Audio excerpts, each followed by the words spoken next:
శివరుద్ర స్వామిని పోలీసులు అదుపులోకి తీసుకున్నారు. అఘోరికి వ్యతిరేకంగా ఇటీవల శివరుద్ర పోరాడుతున్నారు. ఓ కేసులో శివరుద్రను పోలీసులు అదుపులోకి తీసుకున్నారు. హైదరాబాద్ చిలకలగూడ పోలీసులు చేతబడి కేసు అనుమానంతో ఈ యాక్షన్ తీసుకున్నట్టుగా తెలుస్తుంది. చేతబడి చేస్తున్నాడని సంతోష్ అనే వ్యక్తిపై కొందరు ఫిర్యాదు చేశారు. ఆ కేసులోని శివరుద్రను పోలీసులు అదుపులోకి తీసుకున్నారు. అఘోరి మద్దతుదారులే తనపై తప్పుడు ఫిర్యాదు చేశారని శివరుద్ర స్వామి ఆరోపిస్తున్నారు. విచారణ తర్వాత శివరుద్రను పోలీసులు వదిలివేశారు. ఇటీవలి కాలంలో అఘోరి శ్రీనివాస్పై శివరుద్ర పోరాటం చేస్తున్నారు. అతను అఘోరి కాదంటూ అతనిపై పూర్తి స్థాయిలో పోరాటానికి దిగారు. అయితే ఒక చేతబడి కేసుకు సంబంధించి ఒక వ్యక్తిపై ఆరోపణ వచ్చింది. ఆ ఆరోపణ వచ్చిన వ్యక్తిని శివరుద్ర కలిసినట్టుగా తెలుస్తుంది. ఈ నేపథ్యంలో శివరుద్రపై కూడా అనుమానాలు వ్యక్తమయ్యాయి. శివరుద్రను కూడా అదే కేసులో పోలీసులు అదుపులోకి తీసుకొని విచారించారు. తర్వాత శివరుద్రకు ఆ కోణంతో సంబంధం లేనట్టుగా పోలీసులు నిర్ధారణకు వచ్చి వదిలివేసినట్టుగా తెలుస్తుంది. మొత్తం మీద ఇక తప్పుడు ఫిర్యాదు చేశారంటూ శివరుద్ర స్వామి కూడా ఆరోపిస్తున్నారు. తనకు చేతబడికి సంబంధం లేదని, ఈ కోణంలో అఘోరి మనుషులే తనపై తప్పుడు ఫిర్యాదులు చేస్తున్నారంటూ శివరుద్ర స్వామి ఆరోపిస్తున్నారు. ఆయన ఏం మాట్లాడారో ఒకసారి చూద్దాం.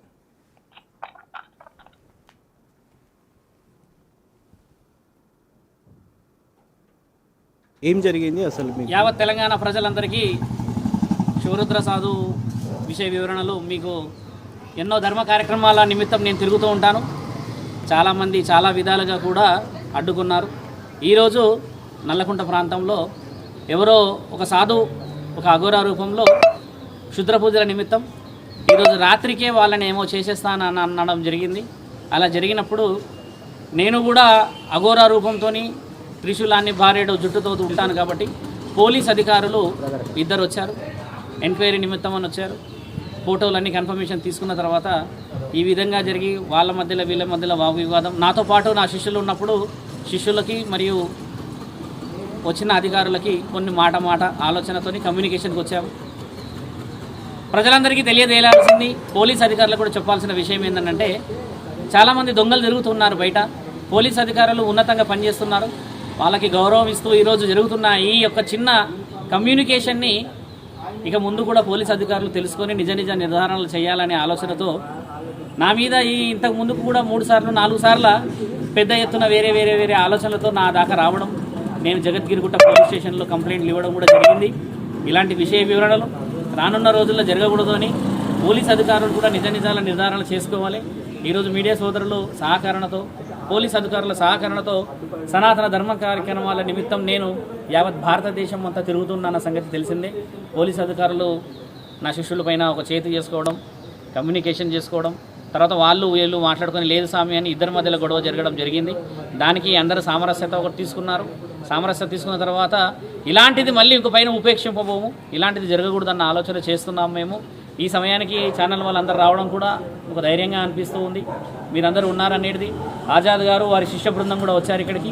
మీరందరూ కూడా ఈరోజు ఈ చిలకలగూడ పోలీస్ స్టేషన్ దగ్గర మరియు నల్లకుంట పోలీస్ స్టేషన్ దగ్గర జరిగిన ఈ విషయంలో భక్తులందరికీ కూడా తెలియాలని చెప్తున్నాము. ఇలా దొంగలు చాలామంది తిరుగుతున్నారు. పోలీస్ అధికారులందరూ కూడా నిజాల నిర్ధారణ చేయాలి. ఏది పడితే అది మాట్లాడేసేసి నిజంగా సనాతన ధర్మం గురించి తిరుగుతున్న వాళ్ళని అవమానకరంగా చేసే పద్ధతి ఉండకూడదన్న ఆలోచన. ఆ అఘోరా ఎవరో కొత్తగా హైదరాబాద్లో వచ్చాడట, తిరుగుతున్నాడట, ఎవరినో ఏదో చేసేస్తా అంటున్నాడట. 3 రోజుల్లో మీకు మళ్ళీ మాటిస్తున్నాము, వాడెవడో నేనే పట్టించే బాధ్యత తీసుకొని ఈ వారం వచ్చే ఆదివారం వరకు వాడిని పట్టించే బాధ్యత తీసుకుంటా. వాడి ఒంట్లో కావాల్సిన మర్యాదలని న్యాయపరంగా చేసే బాధ్యత మీకు మాట చెప్తున్నాము. మీరందరూ కూడా నాతో పాటు ఉన్నారని తెలుసు. ధర్మ కార్యక్రమంలో మనందరం తిరుగుతున్నామని చెప్తూ సనాతన ధర్మం గెలవాలని చెప్పేసి న్యాయం కోసం ధర్మం కోసం తిరుగుతున్న సాధు సంతులందరికీ నిజాయితీగా నీతిపరంగా విలువలు ఇవ్వాలని చెప్పి ఈరోజు మేము ఆలోచిస్తున్నాము. బిగ్ టీవీ వాళ్ళు వచ్చారు, కృతజ్ఞతలు.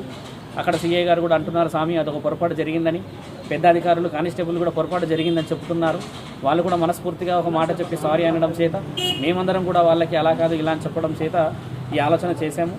ఒక విషయం చెప్పేది ఏంటంటే ధర్మం అనే విషయంలో చాలామంది ఎన్నో విధాలుగా అడ్డుకుంటూనే ఉన్నారు. అలాంటి విషయంలో పోలీస్ అధికారులు ముందుకు రావాలని కోరుతున్నాము. మీరు నా పేరు చందు స్వామి. నేను స్వామి భక్తుని, శివభక్తుని. అయితే స్వామి అక్కడ ఉన్నారని తెలిసి నేను వెహికల్ ఆపుతున్నా, టూ వీలర్. ఈలోపే వీళ్ళు స్వామివారి ఇన్నోవా కార్లోకి ఎక్కారు. సో అదే మహేష్ పాన్ మహల్ దగ్గర కారు ఆపుకొని ముందుకు వెనక్కి చూసి సైడ్ తీసుకొని వెహికల్ ఆపుకుంటున్నారు. సో ఈలోపు ఇద్దరు వ్యక్తులు ముందు ఎక్కారు. ఆయన మీద ఏదో ప్రైవేట్ వ్యక్తులు బయట వాళ్ళు ఎవరో తిరుగుబాటు చేస్తున్నారు, అటాక్ చేస్తున్నారు, ఆయన ఏదో కిడ్నాప్ చేస్తున్నారని చెప్పేసి నేను అడ్డుపడడం జరిగింది. ఒక స్వామి, అఘోరా, ఒక సాధువు, ధర్మాన్ని రక్షించేవారు, వారి కోసం మనం కూడా ఏదైనా ఒక హిందువుగా ఏదైనా చేయాలని చెప్పేసి నేను అడ్డుపడడం జరిగింది. ఈలోపు వాళ్ళు నన్ను కార్లు ఎక్కించుకొని వెళ్ళి ఆ తర్వాత మేమేం చేశామంటే ఇద్దరం కూడా అంటే వాళ్ళు ఎవరో అటాక్ చేయడానికి వచ్చారని మేము నల్లకుంట పోలీస్ స్టేషన్ తీసుకెళ్ళడం జరిగింది స్వామివారి వెహికల్లోనే. అక్కడికి తీసుకెళ్ళిన తర్వాత మేము వాళ్ళకు అది నా వాదనలు వినిపించబోయాను. వాళ్ళు ఏం వినలేదు. తర్వాత వీళ్ళు ఏదో బ్రెజా వెహికల్లో వస్తే ఆ వెహికల్లో తీసుకొని నన్ను కొట్టుకుంటూ తీసుకెళ్ళారు. నా ముక్కు మొత్తం పగిలిపోయింది. తర్వాత నా తల కూడా పగలగొట్టారు. నేనేదో వాళ్ళకి వ్యక్తిగతమైనటువంటి చెడేమని చేశాను లేదు కదా. సో ఎలాంటి ఆరోపణలు కూడా లేవు. అలాంటప్పుడు వాళ్ళు ఎందుకు అలా చేస్తారు?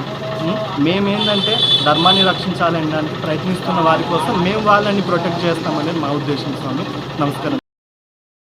అతను స్వామీజీ ఇబ్బంది పెడతా ఉంటే నేను మార్నింగ్ పిఎస్ కంప్లీట్ చేసి నైట్లో వీడియో కాల్ చేసి శూద్ర పూజలు అనేది చేస్తూ ఉన్నాడు.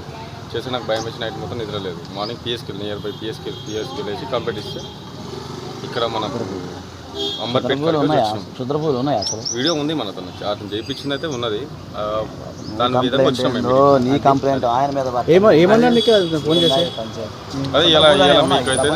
అయ్యో స్వామి ఒక మాట, ఈ మిత్రుడు ఎవరో అఘోరా లాగుండి పూజలకు వచ్చాడంట. ఈయనని 3-4 లక్షలు డిమాండ్ చేశాడు. ఈ స్వామి ఏం చేసిండు, ఆయన స్క్రీన్ షాట్ ఫోటో తీసుకున్నాడు. తీసుకున్న తర్వాత నేనేం చేశా, మన మిత్రులు ఈ పోలీస్ అధికారులు క్రైమ్ నుంచి వచ్చిన వాళ్ళు ఈ రోజు వస్తున్నాడు అని చెప్పి ఈ స్వామి దగ్గరికి సస్పెక్టెడ్గా వస్తూ ఉంటే నేను నల్లకుంట ఫీవర్ హాస్పిటల్ నుంచి నేను టర్నింగ్ తీసుకుంటున్నా, యూటర్న్ తీసుకున్నప్పుడు మన స్వాములు వచ్చారు. వీళ్ళు వచ్చి కానీ క్రైమ్ బ్రాంచ్ నుంచి వచ్చేసి కార్లో కూర్చొని ఇట్ల సంగతి ఏనంటే ఫోటోలు నాకు చూపించలేరు. ఇప్పుడు ఫోటోలు చూపించారు వీళ్ళు. తర్వాత ఆ స్వామి ఎవరో ఎక్కడో వచ్చినట్టే, లేదు స్వామి ఈ స్వామిని అరెస్ట్ చేస్తున్నారంట, ఈ స్వామిని ఇబ్బంది పెడుతున్నారంట అని అంటే, మరి ఈ స్వాములు ఏంటంటే ఇప్పుడు నేను శివరుద్ర సాధువు అన్న సంగతి ఈ స్వాములకి తెలియకపోవడం చేత, అలాగే బొట్లు అన్ని ఉండడం చేత కమ్యూనికేషన్లో డిఫరెన్సెస్ రావడము, తర్వాత నేను నా శిష్యుడు స్వామి మీదకి నా మీద ఇంతకుముందు 3-4 సార్లు అటాక్ జరగడం చేత నా శిష్యులు ఏం చేశారు, ఆ పోలీస్ అధికారులతోని కొంచెం ఏంటంటే దురుసుగా, ఎందుకంటే మీరెవరు నేనెవరు అన్న విషయం జరగడం చేత వాళ్ళు వీళ్ళ మధ్యలో కమ్యూనికేషన్ అనేది మిస్కమ్యూనికేషన్ జరిగింది. అసలైన వ్యక్తి ఈయన ఈయన కంప్లైంట్ ఇవ్వాలి. ఈ హాస్ టు రెక్టిఫై. ఇంకోటి ఏంటంటే మీరు కూడా అలా ఎలా నమ్ముతారో 3 లక్షలు 4 లక్షలు నాకు తెలియదు. మేము వచ్చినాము కాంపిటీషన్ అలా మీకు పోలీసు వాళ్ళు ఏమన్నారు మీకు అడిగారు. అడిగితే ఏమైంది, స్వామి వచ్చేసి మనిషి వచ్చేసి ఆడ సీసీ కెమెరా ఫోటో చేస్తుంది. అన్న మీద వచ్చేసి ఇట్లా దుబ్బేసి ఆయన కూర్చోవడం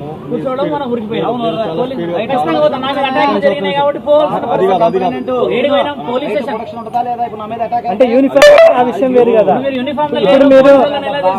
ఆగండి స్వామీజీ, రైట్ ప్రొడక్షన్ ఇచ్చిందా లేదా? ఒక నిమిషం ఒక వ్యక్తి మీద అటాక్ అయితే నువ్వు రక్షించుకోవచ్చు, అవసరం చంపేయచ్చు. That is the law. కాబట్టి నేను ఉరకగలుగుతాం, పరిగెడతామని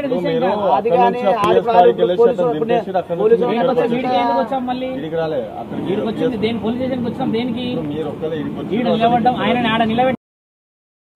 అయితే చేతబడి కేసులో అనుమానాలు వ్యక్తం చేస్తున్న పోలీసులు శివరుద్రన్ కూడా అదుపులోకి తీసుకొని విచారించి తర్వాత వదిలివేసినట్టుగా తెలుస్తుంది. తప్పుడు ఫిర్యాదు చేశారని శివరుద్ర స్వామి ఆరోపిస్తున్నారు. గతంలో ఆయన అఘోరి మీద కూడా పోరాటం చేశారు. తర్వాత పోలీసులు నిజ నిర్ధారణ చేసుకొని విషయం తెలుసుకున్న తర్వాత తనను వదిలివేశారని చెప్తున్నారు. తాను కూడా పోలీసులకు పూర్తి స్థాయిలో సహకరిస్తాను, ఇక నుంచి కూడా ఇలాంటి పూజల పేరుతో ప్రజల్ని మోసం చేసే వాళ్ళ పట్ల తన పోరాటం సాగుతుందంటూ శివరుద్ర స్వామి చెప్తున్నారు.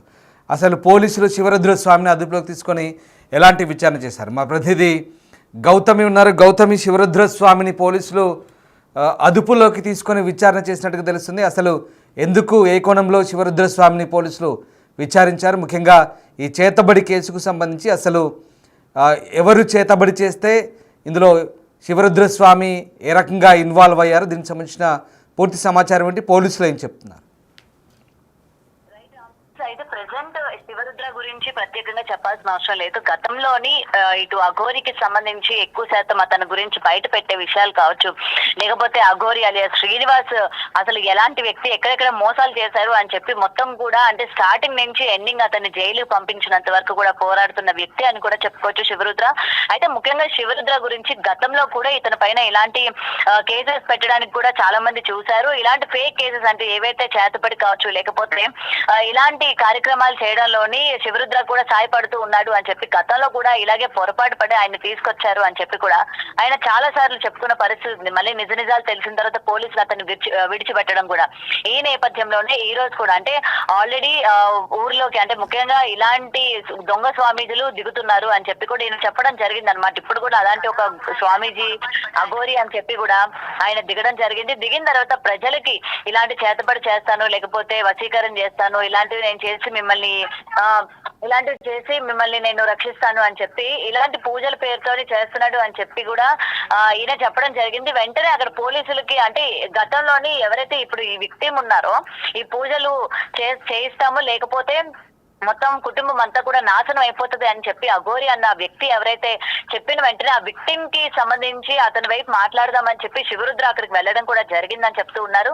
మరి వెళ్ళిన తర్వాత పోలీసులకి మిస్కమ్యూనికేషన్ అవ్వడంతో ఆ యొక్క పూజలు కావచ్చు, లేకపోతే ఈ చేతబడి ఈ పూజలు చేస్తుంది నేనే అని చెప్పి తనని పొరపాటున ఇక్కడ మన పోలీస్ స్టేషన్ కి చిలకలగూడ పోలీస్ స్టేషన్ కి అయితే తను తీసుకొచ్చారని చెప్తూ ఉన్నారు.